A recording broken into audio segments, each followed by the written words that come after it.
आज मैं फिर से एक यूनिक और एक नई रेसिपी के साथ आप सभी का बहुत बहुत स्वागत करती हूँ अपनी चैनल में।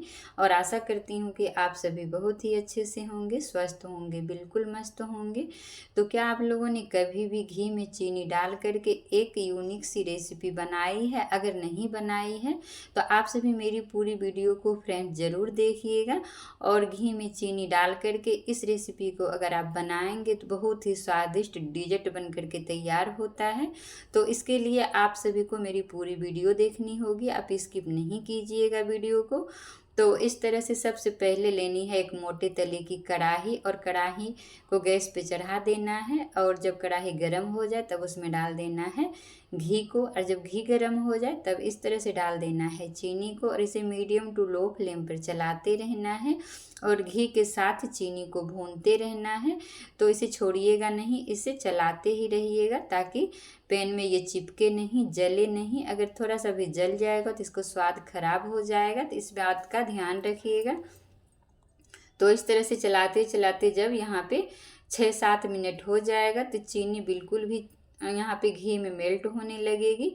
तो इस तरह से देखिए चीनी हमारे मेल्ट होना शुरू हो गई है। जब चीनी मेल्ट हो जाएगी तो 2-3 मिनट और इसे चला लेना है, इसे अच्छी तरह से पका लेना है ताकि चीनी जो है अच्छी तरह से लाल हो जाए। तो इस तरह से जब आप इस रेसिपी को बनाएंगे तो बिना खोआ मावा का इतना ये मज़ेदार और टेस्टी रेसिपी बन करके तैयार होती है कि आप इसे बार बार बनाना चाहेंगे। तो इसीलिए मैं कह रही हूँ कि आप सभी मेरी पूरी वीडियो को ज़रूर देखिएगा, स्किप नहीं कीजिएगा। तो इस तरह से देखिए चीनी हमारी सारी मेल्ट हो चुकी है घी में। अब इसे थोड़ा सा और लाल बना लेना है। तो आप देख सकते हैं कि कितना अच्छा से चीनी हमारा जो है मेल्ट हो चुका है, लाल भी हो चुका है। अब यहाँ पे डालना है सूजी को। तो इस तरह से सूजी को धीरे धीरे करके डालते जाना है, इसे चलाते जाना है। तो आप देख रहे होंगे कि यहाँ पे घी में और चीनी में सूजी जाते के साथ ही कितना अच्छा से फूटना शुरू हो गई है। तो इसी तरह से इसे मीडियम टू लो फ्लेम पर फिर से भूनना है, चीनी और घी के साथ सूजी को भी। तो इसे भूनने में लगभग 6 से 7 मिनट फिर से लग जाएगा। तो देखिए कितना अच्छा से कढ़ाई में ये तैर रहा है, थोड़ा सा भी इसे जलाना नहीं है, इसे चलाते ही रहना है लगातार, इसे छोड़ना बिल्कुल भी नहीं है। जब इस तरह से आप चलाते रहेंगे तो फिर से घी अलग हो जाएगी और सूजी हमारी अलग हो जाएगी, जिससे कि ये जो हमारा रेसिपी है बहुत ही स्वादिष्ट बन करके तैयार होगी। तो इसी तरह से चलाते चलाते लगभग 7-8 मिनट सूजी को मीडियम टू लो फ्लेम पर चला लेना है, अच्छी तरह से भून लेना है। तो जब इस तरह से घी और सूजी फिर से अलग होने लगे तो समझ जाना है कि यहाँ पे सूजी हमारा सारा भुन चुका है। तो इस तरह से देखिए कितना अच्छा से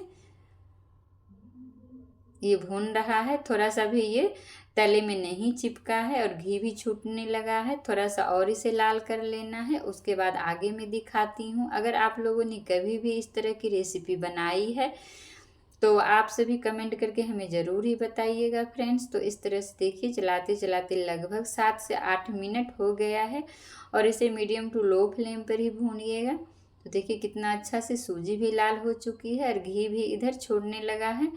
तो यहाँ पे डालना है दूध को, तो आगे मैं दिखाती हूँ।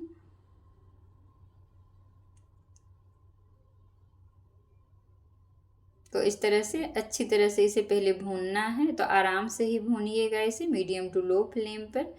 अब यहाँ पे डाल देना है दूध को, धीरे धीरे करके इस तरह से दूध को डालते जाना है और चलाते जाना है।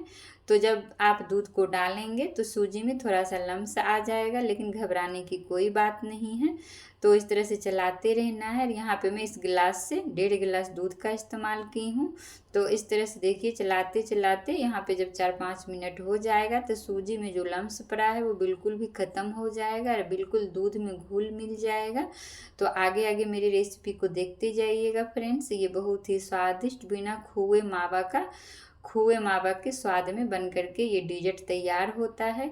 अगर आप लोग समझ गए हैं कि मैं क्या बना रही हूँ तो कमेंट करके हमें ज़रूर ही बताइएगा। अगर नहीं समझे हैं तो मैं बता देना चाहती हूँ कि ये बहुत ही अलग तरह का एक हलवा की रेसिपी है जो कि बहुत ही स्वादिष्ट बन करके तैयार होता है। अगर आप इस तरीके से बनाएंगे तो बार बार इसी तरीके से आप बनाना चाहेंगे।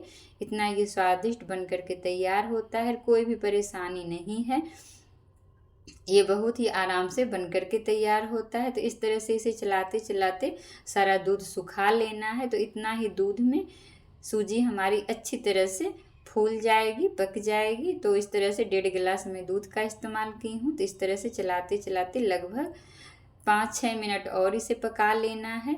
तो इस तरह से यहाँ पे मीडियम ही कर देना है गैस को, क्योंकि यहाँ पे छींटे पड़ने का डर रहता है। तो अपना हाथ फेस बचा करके ही इसे चलाइएगा। तो इस तरह से देखिए चलाते चलाते दूध को सुखा लेना है और इसका हलवा बना लेना है जिस तरह से आप हलवा बनाते हैं। तो इस तरह से अभी 4-5 मिनट हो गया है। अब इसे 2-3 मिनट तक और पका लेना है मीडियम टू लो फ्लेम पर। तो देखिए कितना अच्छा से हमारा दूध भी सूख चुका है, इसमें एब्जॉर्ब हो चुका है। तो इस तरह से इस हलवा को बनाना है। तो 2 मिनट इसे और चलाना है, दूध को सुखा लेना है। तो देखिए कितना बढ़िया से हमारा ये हलवा बन कर के तैयार हो गया है, एकदम अलग तरीके का। तो इस तरह से अब यहाँ पे डाल देना है काजू, किशमिश, पिस्ता, जो भी ड्राई फ्रूट्स आपके पास उपलब्ध हो उसे डाल करके यहाँ पे इसे सर्व कर सकते हैं। तो यहाँ पे मैं दिखा देती हूँ कि सूजी की क्वांटिटी और चीनी की क्वांटिटी कितनी थी। तो यहाँ पे 1 कटोरी सूजी, 1 कटोरी चीनी, 3 इलायची और आधी कटोरी घी का इस्तेमाल करके और 1.5 गिलास दूध का इस्तेमाल करके मैंने इस स्वादिष्ट हलवे को तैयार किया है, जो कि बहुत ही टेम्पटिंग बन करके तैयार हुआ है। आप देख सकते हैं कितना दानेदार। तो यहाँ पे मैं मोटी सूजी का इस्तेमाल की हूँ, आप चाहें तो यहाँ पे बारीक वाली सूजी इस्तेमाल करके इस हलवे को बना सकते हैं। तो रेसिपी पसंद आई हो तो लाइक, शेयर, कमेंट ज़रूर कीजिएगा। और मेरे चैनल पे नए हैं तो मेरे चैनल को सब्सक्राइब ज़रूर कर लीजिएगा। इस वीडियो को फेसबुक पर देख रहे हैं तो मेरे फेसबुक पेज को फॉलो ज़रूर कर लीजिएगा। चलिए मिलते हैं आगे की रेसिपी।